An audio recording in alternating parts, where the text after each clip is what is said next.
할렐루야. 참 좋은 주님의 은혜와 은총이 저와 여러분 가운데 함께 하시기를 주님의 이름으로 축원합니다. 오늘 말씀의 제목은 영과 진리로 예배할지니라 입니다. 영과 진리로 예배할지니라. 우선은 어제 새벽 일부 방송이 고르지 못한 것에 대하여서 사과의 말씀을 드립니다. 영성으로 예배드리시는 분들 양해해 주시기를 부탁드립니다. 오늘 말씀은 요한복음 2장 갈릴리 가나에서 계셨던 예수님께서 2장 13절부터 예루살렘과 유대 땅으로 사역의 자리를 옮기셨고, 그리고 4장에 들어서면서 갈릴리로 내려가시기 위해서 유다를 떠나시는 장면을 이야기하고 있습니다. 그런데 오늘 예수님께서 기존 유대인들이 오가가는 길이 아니라 사마리아를 통과해 유대에서 갈릴리로 가신 이야기를 전하고 있습니다. 주전 722년 북이스라엘이 아수르에 의해 멸망하였을 때 아수르의 민족 말살 정책에 의해서 당시 북이스라엘의 수도였던 사마리아에 북이스라엘 백성들과 다른 이방의 백성들이 함께 살았습니다. 결국 사마리아 거주하던 사람들은 유대 민족의 혈통을 잃어버리게 되고, 신약시대에 와서도 사마리아 사람들은 유대인들로부터 심한 멸시를 받게 됩니다. 그들과 상종하지 않았고 유대와 사마리아를 오갈 때에도 그 땅을 밟지 않고 지나갔습니다. 그런데 오늘 예수님께서 유대에서 갈릴리로 가시면서 그곳을 통과하셨고 6시 정오의 우물가에 물을 길러온 여인을 만나셨습니다. 그리고 그 여인에게 영원한 생수, 즉 복음을 전해주셨습니다. 오늘 본문 말씀은 오늘을 살아가는 저와 여러분 가운데 귀한 말씀을 전하고 있는데요, 오늘 말씀을 통해 함께 은혜를 나누고 기도의 제목을 얻고자 합니다. 첫 번째는 찾아오신 주님께 마음을 열라입니다. 찾아오신 주님께 마음을 열라. 예수님께서 유대에서 갈릴리로 활동 장소로 옮기신 이유는 오늘 1절 말씀에 예수께서 제자를 삼고 세례를 베푸시는 것이 요한보다 많다 하는 말을 바리새인들이 들은 줄을 주께서 아신지라 라고 이야기합니다. 예수님께서 세례 요한의 제자보다 더 많은 사람에게 세례를 주고 제자 삼았다라는 소문이 돌고 있고, 그 이야기를 바리새인들이 알고 있음을 예수님께서 아신 겁니다. 그 때문에 이제 활동 장소를 옮긴 것이지요. 무엇이 문제가 되겠습니까? 당시 세례 요한과 더불어서 그의 제자들은 바리새인들로 하여금 큰 주목받던 사람들입니다. 경계의 대상이 된 겁니다. 사람들을 요동하였고 그리고 주동하였다는 이유 때문입니다. 그런데 예수님께서 더 많은 제자를 거느렸다는 그 이유 때문에 어쩌면 예수님의 사역 자체가 방해될까 염려하여서 예수님은 그 자리를 옮기신 것이지요. 그래서 결국 예수님은 유대를 떠나 갈릴리로 가시는데요, 예수님은 사마리아를 통과해 가시기로 결정하셨습니다. 4절 말씀에 사마리아를 통과하여야 하겠는지라. 이 문장 첫 번째에 동사 원어의 에데이라는 말을 시작합니다. 에데이라는 것은 반드시, 필연적으로 해야만 한다라는 의미의 동사입니다. 즉 사마리아를 가야 하는 분명한 목적이 있었다라는 것입니다. 그러하기 예수님께서는 당시 사람들이 가지 않았던 사마리아로 굳이 지나가신 것입니다. 그에서 만났던 여인은 누구입니까? 오늘 본문에 보면 이름조차 알 수 없던 그 여인을 만나게 되는데 6절에 의하면 6시에 물을 길러온 여인이다 라고 이야기합니다. 6시면 정오를 이야기합니다. 난 12시, 볕이 뜨거워서 아무도 다니지 않는 그 시간에 물을 길러온 이 여인, 결혼을 5번 했고 5번 모두 실패했습니다. 그리고 지금 살고 있는 남편마저 자기 남편이 아닙니다. 사마리아인이었고 여자였고 무엇보다 비참한 과거가 있던 여자였습니다. 사람들과 마주치기 부끄러울 만큼 우울한 인생을 살고 있었습니다. 그 우물가 현장에서 예수님과 그 여인과의 대화가 이루어집니다. 예수님께서 그 여인에게 말을 건넵니다. 물을 좀 달라. 9절 말씀에 사마리아 여자가 이르되 당신은 유대인으로서 어찌하여 사마리아 여자인 나에게 물을 달라 하시나이까? 이는 유대인이 사마리아인과 상종하지 아니함이로라 이야기합니다. 이게 일반적인 이야기입니다. 이 여인은 예수님을 경계했습니다. 이때 예수님께서 이렇게 말씀하셨습니다. 10절 말씀에 예수께서 대답하여 이르시되 네가 만일 하나님의 선물과 또 내게 물 달라는 이가 누구인 줄 알았더라면 네가 그에게 구하였을 것이요 그가 생수를 내게 주었으리라. 14절 말씀에 내가 주는 물을 마시는 자는 영원히 목마르지 아니하리니 내가 주는 물은 그 속에서 영생하도록 솟아나는 샘물이 되리라. 아멘. 생수를 너에게 주리라 하는 말이 여인은 비꼬듯이 이야기합니다. 당신이 야곱보다 크니이까. 야곱의 우물보다 더 좋은 생수가 어디 있으며 야곱보다 더 위대한 분이 어디 있겠습니까? 라는 여인의 반응이었습니다. 편견과 상식에 사로잡혀 좀처럼 예수님을 향하여서 마음을 열어두지 않았습니다. 이미 여인은 과거를 알고 계신 예수님 앞에 마음을 열게 되는데요. 16절 말씀에 이르시되 가서 네 남편을 불러오라. 나는 남편이 없나이다. 너에게 남편 5이 있었고 지금 있는 자도 네 남편이 아니니 네 말이 참되도다. 여인은 자신의 비참한 처지를 이야기하는데 놀라운 것은 자신이 말하기보다 더 먼저 예수님께서 그 사실을 알고 계셨다라는 것입니다. 사마리아로 예수님께서 굳이 오신 이유가 바로 여기에 있다라는 거지요. 여인에 대해서 알고 계셨고 그 여인을 만나기 위해서 사마리아를 지나가신 것입니다. 비슷한 사건이 누가복음 19장에서 기록되어 있습니다. 예수님께서 여리고로 들어가시는 장면에서 여리고에서 삭개오를 만나십니다. 순결하다라는 뜻을 갖고 있는 삭개오, 전혀 순결하지 않은 삶을 살았던 세리장입니다. 그가 돌무화과 나무에 올라가 있는 것을 보시고 예수님께서 첫 말씀을 하십니다. 삭개오야 속히 내려오라. 그 누구도 나무에 올라가 있는 이의 이름이 삭개오라고 말해준 바가 없습니다. 부자였을지 모르지만 죄인 중에 죄인, 늘 우울과 고독, 가난한 마음을 가지고 살아왔던 그 삭개오의 이름을 예수님은 알고 계셨던 것입니다. 삭개오야. 그 누구도 삭개오의 이름을 불러주는 자가 없었습니다. 그의 이름은 순결함이라는 뜻을 갖고 있었지만 사람들은 그를 인정하지 않았기 때문이고 오히려 자신마저도 그 순결함의 모습을 잃어버렸기에 늘 부족한 자신의 모습을 한탄하며 그렇게 우울한 가운데 살아왔을 겁니다. 근데 예수님께서 삭개오의 이름을 부르는 순간 주여 내 소유의 절반을 가난한 자들에게 주겠고 만일 누구의 것을 빼앗은 것이 있다면 내 갑절이나 갚겠나이다 라고 이야기합니다. 그 만남의 결론에서 예수님께서 말씀하십니다. 누가복음 19장 10절에서 인자가 온 것은 잃어버린 자를 찾아 구원하려 함이니라. 아멘. 잃어버린 자를 찾아서 이 땅에 오신 예수님의 목적에 대해서 이야기합니다.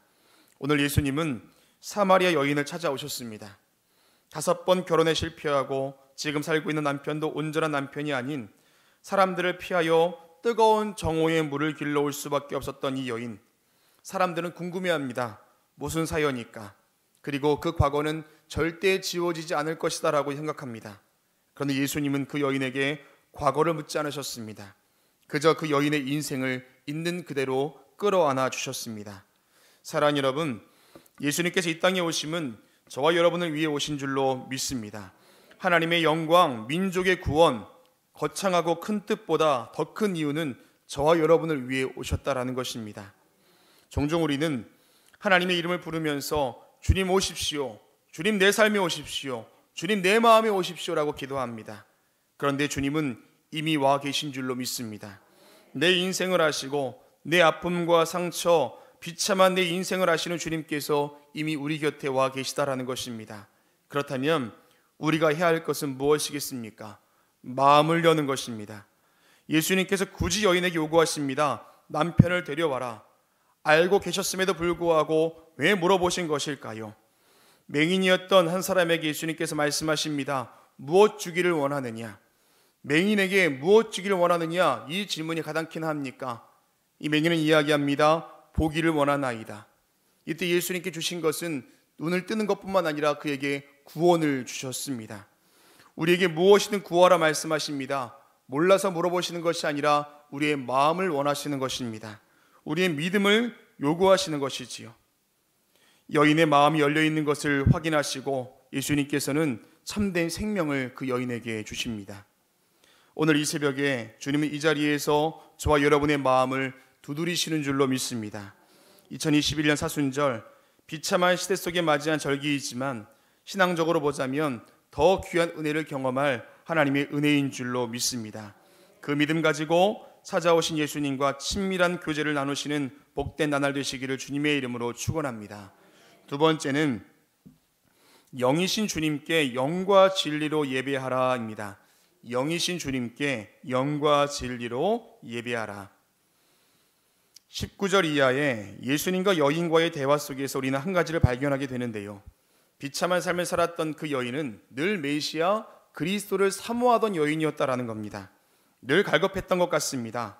아직 예수님이 메시아인 것까지는 모르지만 이분이라면 나의 궁금증, 나의 갈급함을 해결해 주실 것이다라는 그 믿음이 그에게 있었기에 예수님께 조심스럽게 질문합니다.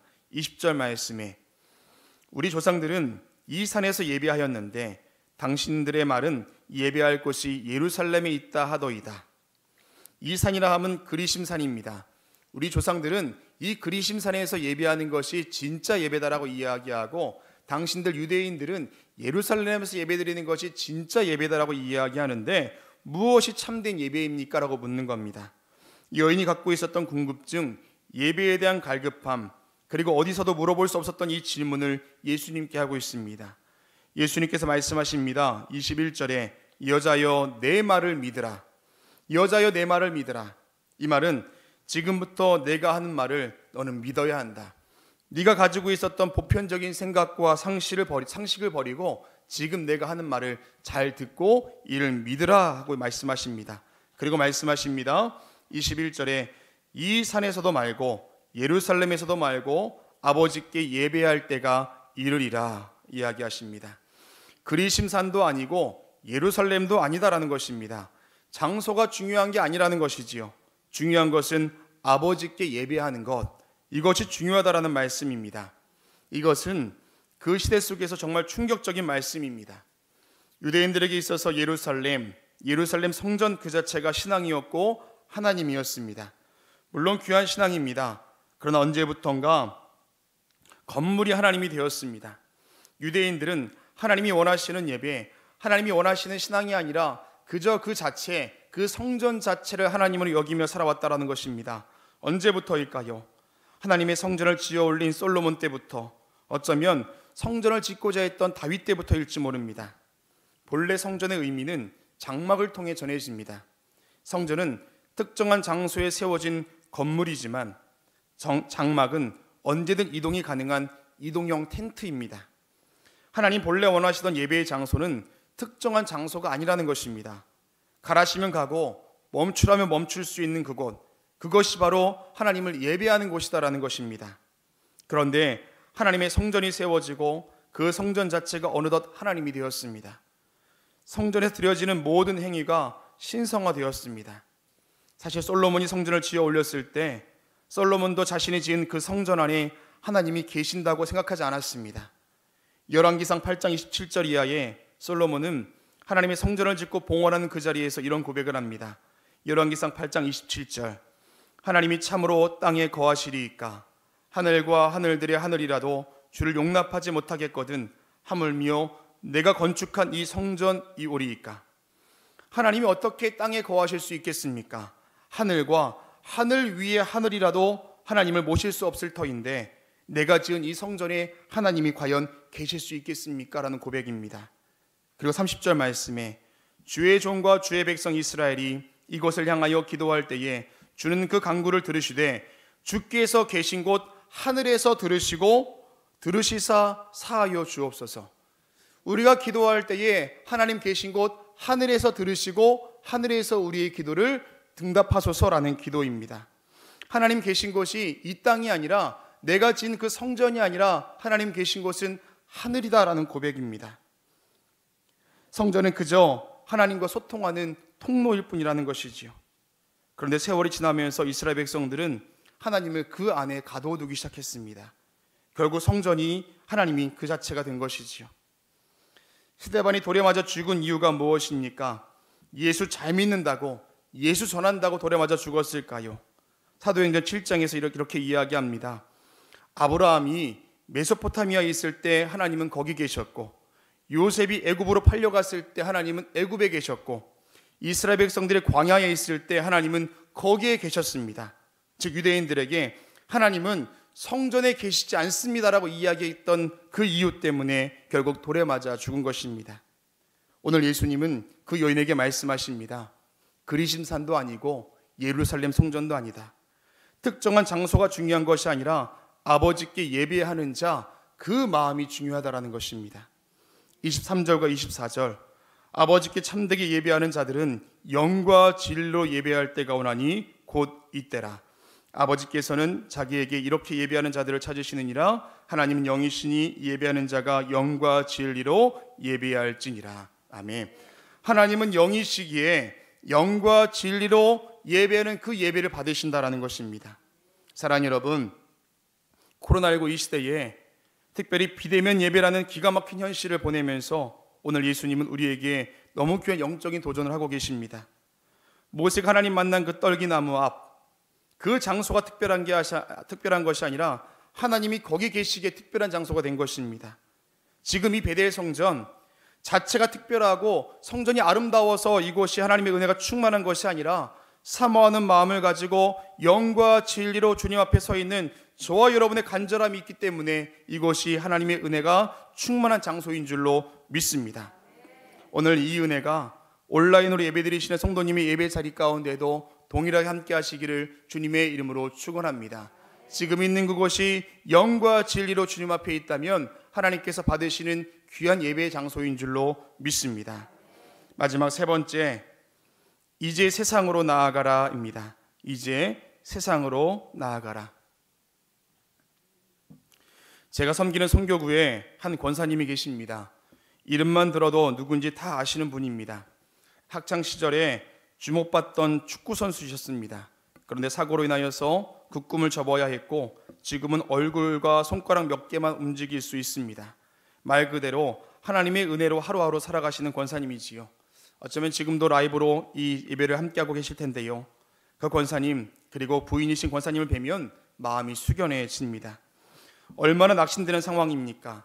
미래를 보장받을 만큼 유능한 축구 선수였는데 하루아침에 꿈도 소망도 사라진 비참한 현실을 마주했습니다.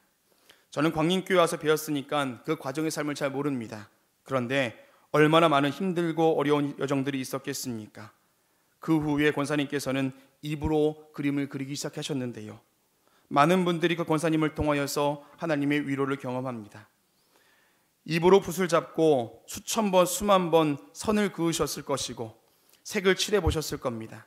얼마나 많은 땀과 눈물을 흘리셨을까요?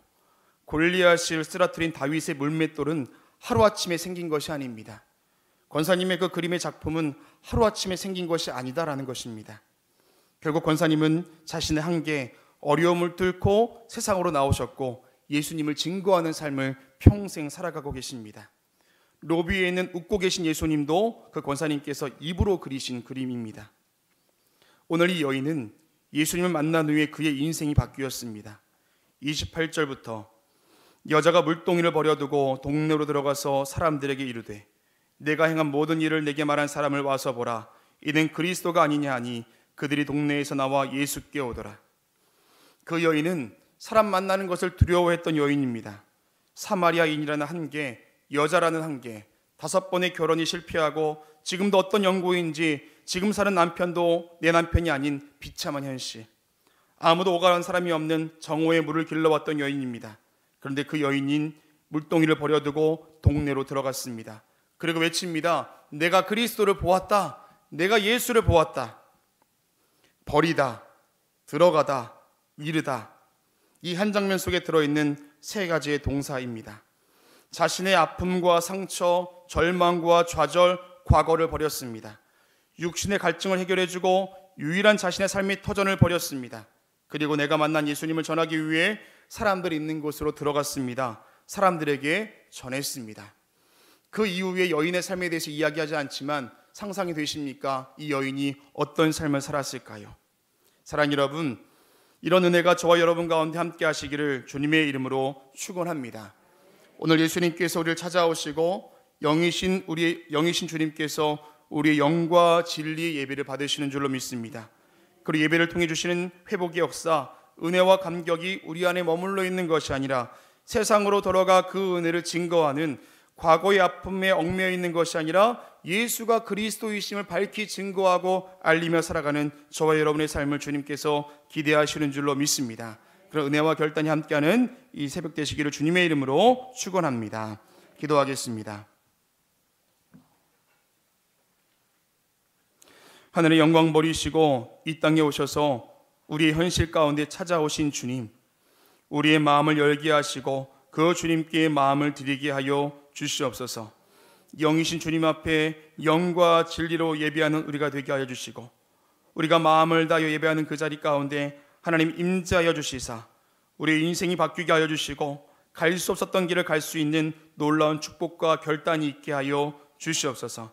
오늘도 귀한 예물 드린 손길이 있습니다. 주님 받으시고 마음의 중심의 진실함을 주님께서 하시오니 우리 갈급한 마음을 주님께 드립니다. 주님께서 함께 하시사 가장 좋은 은혜로 채워주시고 하늘의 신령한 복과 땅의 기름진 복으로 인도하여 주시옵소서. 온라인으로 예배드리는 그 현장 가운데도 동일한 마음으로 함께 하시사 마음을 드는 예배 가운데 주님께서 귀하게 역사하여 주시옵소서. 오늘도 우리의 삶에 함께 하시는 예수 그리스도의 이름으로 기도합니다. 아멘.